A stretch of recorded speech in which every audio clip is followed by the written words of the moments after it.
Thank you, Mr. Chairman. Science, Mr. Chairman, is the reason some of us went to law school, so I am not going to be asking any questions rooted in science. So the gentleman is not that kind of lawyer.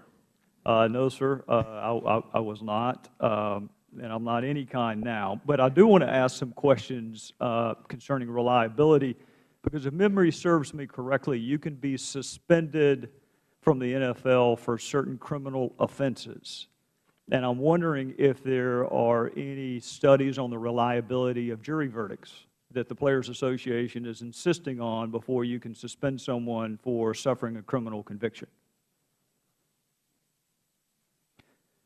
Hearing no response, I think you can also be suspended, Mr. Buckus, for certain tackles or certain conduct on the field, which requires either Mr. Goodell or Mr. Tagliabue to ascertain someone's intent, whether or not they had a malicious intent to injure before you can be suspended. And I'm wondering on whether or not the Players Association is insisting on some test studying the reliability of ascertaining people's malice or mental intent.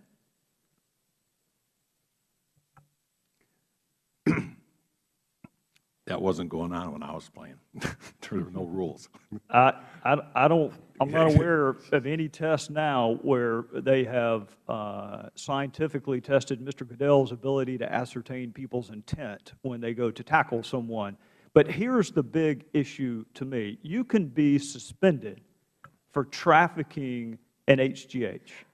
That would be a crime. So you can be suspended for that, right? What test would they use in court?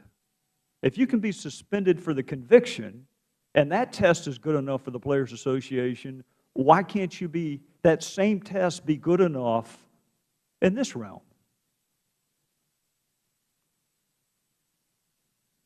Not all at once. Is there a different test you would use if there were a prosecution for an NFL player for trafficking an HGH, and we all agree they could be suspended for suffering that conviction, right? How is the test that would be used in court to determine whether or not it was HGH any different from the test that's being proposed now? Well, there's a slight difference, but I agree totally with your comments that, you know, it's inconsistent, and it seems appropriate that you do the test that you agreed to do. Well, Mr. Chairman, I think that there was a clause in the CBA. Over the next several weeks, the two parties would develop specific arrangements to implement HGH testing with the goal of beginning testing by the first week of the 2011 regular season. Has anyone been able to determine what the intent of the Players Association was when they agreed to that language? Was there a test they had in mind when they agreed to that? Is the Chairman aware? Is there any test that they would find acceptable? If the gentleman would yield. Yes, sir. In the previous season, the ranking member and I had a proposed deal in which they would simply collect the samples so that when they agreed to this, eventually they would at least have a collection of essentially retroactive evidence. We had an agreement. They left. The agreement fell apart.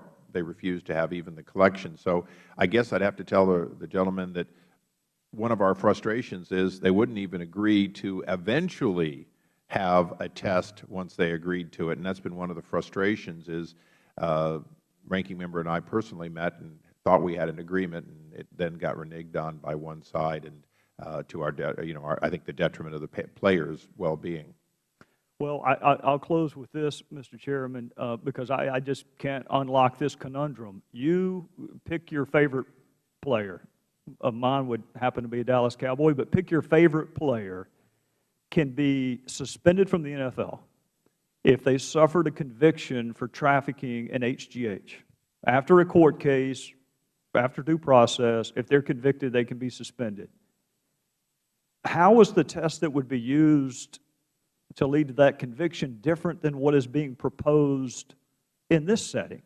If it's good enough for that way to be suspended, why is it not good enough for this way? Is the science somehow different in a courtroom than it is outside the courtroom? Not that I'm aware of, no. I would welcome the opportunity to ask the Players Association that question, but I won't get it today, so I would yield back. I thank the gentleman, and thank him for his insightful questions.